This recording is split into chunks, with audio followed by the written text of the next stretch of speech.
कि महासंघ पार्टी का जो मुकाबला है ना वो कार्य से है।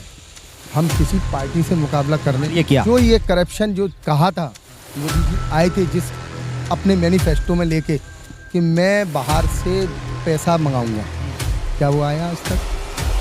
क्यों नहीं आया? बल्कि उसके बाद ऐसे कई नाम हैं जो यहाँ से चले हो गए।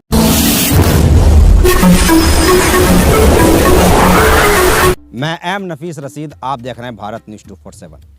जैसे जैसे चुनाव का समय नज़दीक आ रहा है, खास करके 2024 लोकसभा का, वैसे वैसे भारत के अंदर पार्टियों ने जो अपना दमखम दिखाना शुरू कर दिया और कोशिश ये की जा रही है कि चाहे गठबंधन किसी का भी किसी से क्यों ना हो, पर हमारी पार्टी का एजेंडा जनता के बीच पहुंच जाना चाहिए। इसी क्रम में आगे बढ़ते हुए भारतीय संघ पार्टी यानी कि महासंघ पार्टी आगे बढ़ चुकी है और आज ITO पर प्रोग्राम करके दिखा रही है, अपनी संख्या बल का प्रदर्शन भी कर रही है। इसके अंदर काफ़ी लोग बाहर से भी आए हैं। एक सज्जन सुजीत साहब हैं और जो कि मध्य प्रदेश से आए हैं। सर, जानना यही था कि जिस तरह से भारतीय महासंघ पार्टी ने आज सम्मेलन किया, 5वां स्थापना दिवस भी है इनका, और जोड़ने की कोशिश हो रही है। मैं आपका भाषण सुन रहा था, भाषण में कहीं ना कहीं मुझे हताशा सी नज़र आ रही थी कि भाई कहीं ना कहीं आप लोगों की संख्या होने के बावजूद भी वोट प्रतिशत नहीं बढ़ रहा और सत्ता के नज़दीक तक नहीं पहुँच पा रहे। ऐसी क्या वजह है? इसमें प्रथम वजह तो ये है कि लोगों का जो प्रथम अवेयरनेस की कमी है। अवेयरनेस कम है, उसका रीज़न अभी जो जिनको बड़ी बड़ी पार्टियां कहते हैं, वो बड़ी बड़ी पार्टियों ने ब्रेन वॉश करके रखा हुआ है हमारी जनता का।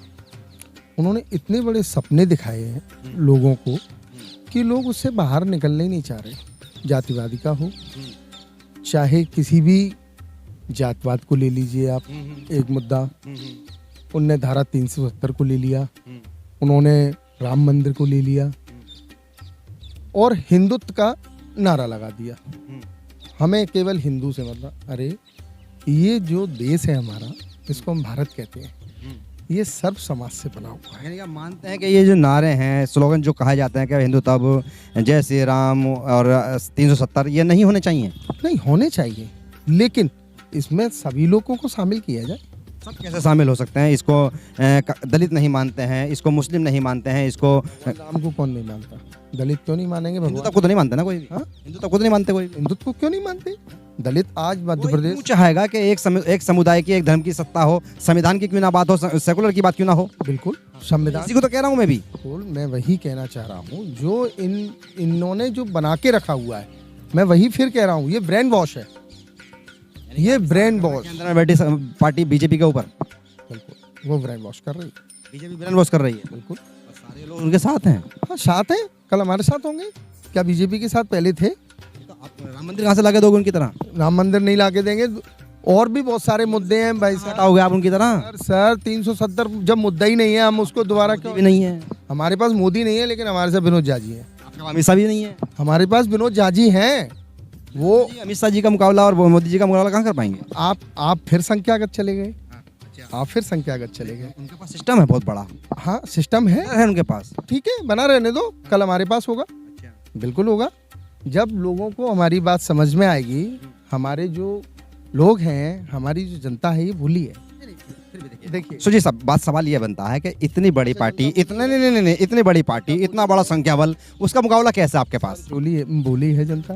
ये जनता तो भोली ही है, सब नेता कहते ही हैं। नहीं, नेता नहीं कहते हैं, जनता भोली है, ये आप मानते हैं? जनता कहते हैं ना, नेता कहते हैं नहीं कहते हैं? हाँ, मैं तो भोली करके ठग लेते हैं। ठग लेते हैं। हम ठगने नहीं, हम काम करने आए। तो काम कहाँ? मैं भी यही जानना चाहता हूँ कि अगर मान लो 24 के अंदर आपको जनता चुनती है तो क्यों चुने आपको? हमको इसलिए चुने, आज मध्य प्रदेश में 18 साल से भाजपा राज कर रही है। आप भी करेगी? नहीं कर पाएगी। सुनिए, मुख्यमंत्री मध्य प्रदेश में किसका? प्रदेश बन गया, अब लोकसभा में हम बताएंगे। पूछिएगा, पूछो क्यों? बताइए। 18 साल में एक भी फैक्ट्री नहीं लगी है। इन्वेस्टर मीट 3 हो चुकी। वैसे मामा बने हुए थे वो। हाँ? मामा वैसे ही बने थे। तो देखो, हर महिला के मामा थे, हर बच्चे के मामा थे। 1500 रुपए आपको दे दूंगा तो आप मामा कहने लगेंगे। सर मामा कह रहे थे। मैं नहीं, आप कह रहे थे, मैंने नहीं, मैं तो आपकी बात को रिपीट किया है। यस, 1500 रुपए। अच्छा एक बात बताइए, उन्होंने वोट तो दिलवा दिया, सत्ता में आ गए, और क्या चाहिए? खरीदा ना, अब 3 कर देंगे। पैसे से खरीदा। अब 3 कर, अरे ये योजना थी वो। आप इसको योजना का नाम दे सकते हैं, लेकिन दिया तो पैसा ही। अब जैसे में मान लो महिलाओं को टिकट फ्री मिल रहा, टिकट फ्री चल रही है, तो योजना है ये। अब ये थोड़ी ना कहोगे 15 रुपए का टिकट दिया गया। 100 रुपए मामा के घर से नहीं आए हैं, मेरे और आपकी जेब से आए हैं। बात समझ ये आती है कि जनता आपको वोट क्यों दे, क्या मुकाबला करोगे, कैसे करोगे? मैं बता रहा हूँ ना, यही तो कहना चाह रहा हूँ, आप मेरी बात सुन नहीं पा रहे हैं। सुनिए आप, हम जो हमारा जो है ना, पहली बात तो इन्वेस्टर मीट 3 हुई। आप मुद्दे से, मैं जो मुद्दे पे आना चाह रहा हूँ आप उसको सुनिए। इन्वेस्टर मीट 3 हुई, लेकिन फैक्ट्री एक भी नहीं लगाई गई। क्यों बताइए क्यों? नहीं, मैं आपसे ही पूछ ले रहा हूँ। मैं उनका जवाब दे नहीं हूँ। मैं प्रवक्ता नहीं हूँ पार्टी का, मैं मीडिया बंधु हूँ। मैं सवाल आपसे भी करूंगा, मैं सवाल उनसे भी करूंगा, और जनता से सवाल करूंगा मैं। फिर उनके प्रवक्ता को एक बार लाया जाए, फिर आइए, बातचीत हो जाए। आइए हमारे बीच में। वही तो कहना चाह रहे हैं, लाइए, लाइए आप। तो नहीं मिलते बीजेपी के प्रवक्ता। अब क्यों नहीं मिल रहे हैं? आपको भी नहीं मिल रहे हैं। जनता देख रही है ना। हाँ, जैसे कवियों तो सच में वो बोल रहा हूँ। जो कवियों के साथ कहा जाता है ना कि जहाँ ना पहुँचे रवि वहाँ पहुँचे कवि, तो जहाँ कोई नहीं पहुँचता वहाँ मीडिया पहुँचती है। आपके नहीं मिल रहे हैं ना, हम तो कह रहे हैं नहीं मिल रहे हैं हमें। बताइए, आपको नहीं मिल रहे तो ये भूली जनता को कहाँ से मिलेंगे? फिर भी आपसे ही कह रहे हैं, पूछना चाह रहे हैं कि आप मुकाबला 2024 में कैसे करेंगे लोकसभा में उनसे, क्योंकि वो सारा तंत्र से सेट है उनका। उनका तंत्र सेट है। हम आज से पहले 70 सालों का जो कहते थे ना कि सारा तंत्र कांग्रेस का सेट है, क्या भाजपा ने तोड़ा? टूटा ना। भाजपा में शामिल थे आप, जब भाजपा के साथ थे? मैं भाजपा के साथ नहीं हूँ, मैं विचारधारा के साथ हूँ, किसी की भी हो वो। आज मेरी भारतीय महासंघ पार्टी के साथ उनकी विचारधारा मुझे अच्छी, मैं विचारधारा। आपके अबे आप आरएसएस के पुराने कार्यकर्ता रहे हैं, पुराने सेवक संघ यानी कि संघ में रहे हैं आप, तो कम जब संघ का नाम आता तो बीजेपी को मजबूत करने का नाम आता, तो उम्मीद तो की जा सकती है ना आपसे कि पार्टी का साथ देंगे आप। भाई साहब, आप एक ही बात समझिए मेरी, मैं आपसे फिर एक ही बात कहना चाह रहा हूँ। मैं बीजेपी का साथ जब दूंगा जब मेरी विचारधारा भी भाजपा से मिले। मेरी भाजपा से विचारधारा नहीं मिली, मैं इसलिए हट गया वहाँ से। आरएसएस की नहीं मिल रही है बीजेपी से? मिल रही है मेरी। आरएसएस की नहीं मिल रही है? आरएसएस की नहीं मिली, अब वो जाने। अब मैं नहीं हूँ ना, आप तो आरएसएस का, अब कैसे कह सकता हूँ? आरएसएस कार्यकर्ता हूँ ना। आज मुझसे कैसे पूछ सकते हैं आप इस बात को? पूछ सकता हूँ आरएसएस के हो? भारतीय महासंघ पार्टी का पूछोगे तो मैं बता सकता हूँ। मैं आज आरएसएस के बारे में कैसे कह सकता हूँ? सवाल यही बनता है कि भाई लोकसभा चुनाव आ चुका है, आप विधानसभा हार गए, आपकी पार्टी ने कुछ नहीं करके दिखाया। जनता के किस बातों पर आपको याद करे, किन मुद्दों पर आपको याद करे, कैसे मुकाबला समझे आपका? क्या आपका कांग्रेस से मुकाबला है, बीजेपी से मुकाबला है, आम आदमी पार्टी से मुकाबला, किस पार्टी का मुकाबला, किस पार्टी से मुकाबला है? भारतीय महासंघ पार्टी का। भारतीय महासंघ पार्टी का जो मुकाबला है ना, वो कार्य से है। हम किसी पार्टी से मुकाबला करने, ये क्या कार्य हमारे हैं, वही बता रहा हूँ। पहला कार्य हमें रोजगार लाना है। ठीक, बीजेपी ने रोजगार कहाँ दिया? 25 लाख लोगों का बोला यूपी में, क्या आपकी जानकारी में है? 25 लाख लोग लगे। सोशल मीडिया पे देखिए, हर लोंडा एक ही बात बोल रहा, हर लोंडा जय श्री राम, जय श्री राम, मोदी मोदी मोदी मोदी। क्या राम जी नहीं है हमारे? जब ये मोदी मोदी हो रहा है तो फिर रोजगार की क्या जरूरत पड़ी है? मोदी नहीं बोल रहे हैं हम, जय श्री राम बोल रहे हैं। जय श्री राम तो बोलना चाहिए। रोजगार चाहिए आपको? अपने भगवान का नाम तो लेना चाहिए ना। रोजगार चाहिए आपको? किसको? मुझे क्या, मेरे सारी जनता को चाहिए रोजगार भाई साहब। मंदिर मिल जा, बात खत्म। अगर वो कह रहे हैं तो उन्हें मंदिर तो मिल ही रहा है ना, फिर कहाँ जरूरत है? रोजगार की बात क्यों कर रहे हो आप? मैं तो रोजगार पे ही काम है मेरा। अच्छा, तो आपकी पार्टी का मुद्दा है रोजगार मिले। दूसरा मुद्दा? दूसरा मुद्दा जो ये करप्शन जो कहा था, मोदी जी आए थे जिस अपने मैनिफेस्टो में लेके कि मैं बाहर से पैसा मंगाऊंगा, क्या वो आया आज तक?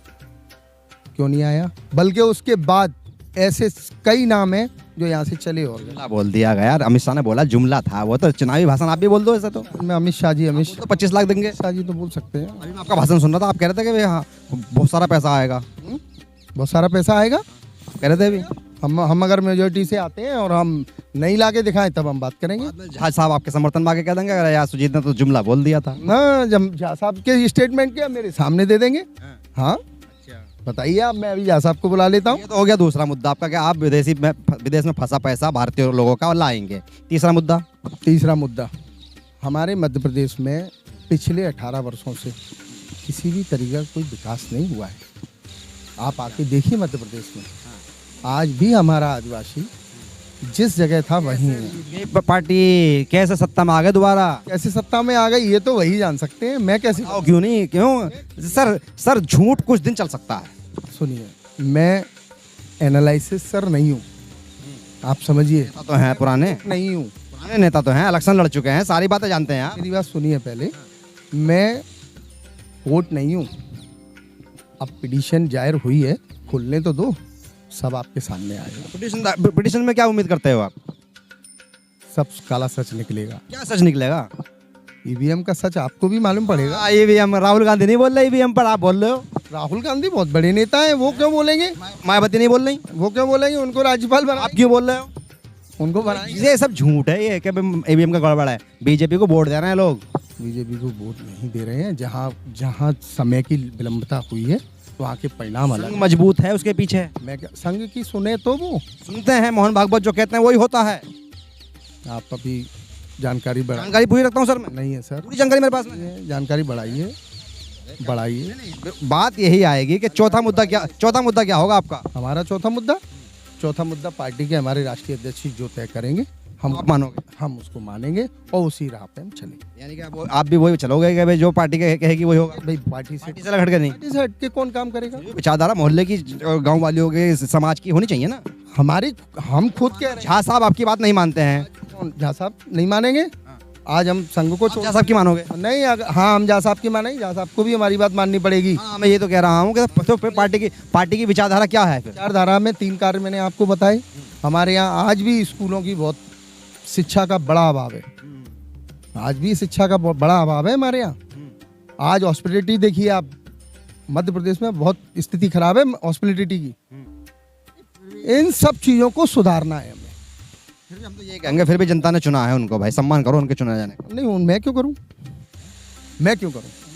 आपको जनता चुन लेती है और बीजेपी इल्जाम लगाती है कि भाई सुजीत जी और उनकी झा साहब के जो पार्टी के लोग हैं वो जीत गए। मेरा सम्मान थोड़ी करेंगे। सम्मान होना चाहिए। नहीं, वो करेंगे नहीं, लेकिन पॉलिटिक्स में यहाँ सम्मान की मैं किसी के लिए निंदा नहीं कर रहा हूँ। मेरे में इतनी अच्छाई काफ़ी है कि मैं किसी की निंदा नहीं। नहीं रहोगे भाई, मानोगे नहीं मानोगे कि भाई कहीं ना कहीं राजनीतिक स्तर में सम्मान की जो गरिमा थी वो घट गई है।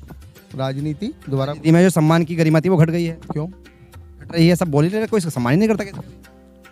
आप भी सम्मान करने को मना करना है, उनको भी नहीं। मैं सम्मान अपनी पार्टी के लोगों का करूंगा, जो कार्य अच्छा करेंगे मैं उनका करूंगा। बीजेपी का नहीं करोगे? मैं बीजेपी का नहीं, वरना अन्यथा किसी और पार्टी का। चलिए, शुक्रिया बात करने के लिए। कुल मिलाकर बात यही है कि जिस तरह से लोकसभा चुनाव नज़दीक आ रहे हैं और आते आते पार्टियां जोर लगा रही हैं और एक ही बात पर डटी है कि किसी तरीके से भी पार्टी का एजेंडा और एजेंडे के साथ साथ पार्टी के जो स्लोगन बीच में पहुंचे जनता के, और जनता इनको समझे, कम से कम इनके वोटों का अधिकार इनको दे, क्योंकि कहीं ना कहीं हर आदमी ये चाहता है कि उसकी भी सत्ता में भागीदारी हो। अब देखना यह है कि भारतीय महासंघ पार्टी आने वाले चुनाव में क्या गुल खिलाती है और कहां तक जाती है। मैं एम नफीस रसीद, आप देख रहे थे भारत न्यूज़ 247।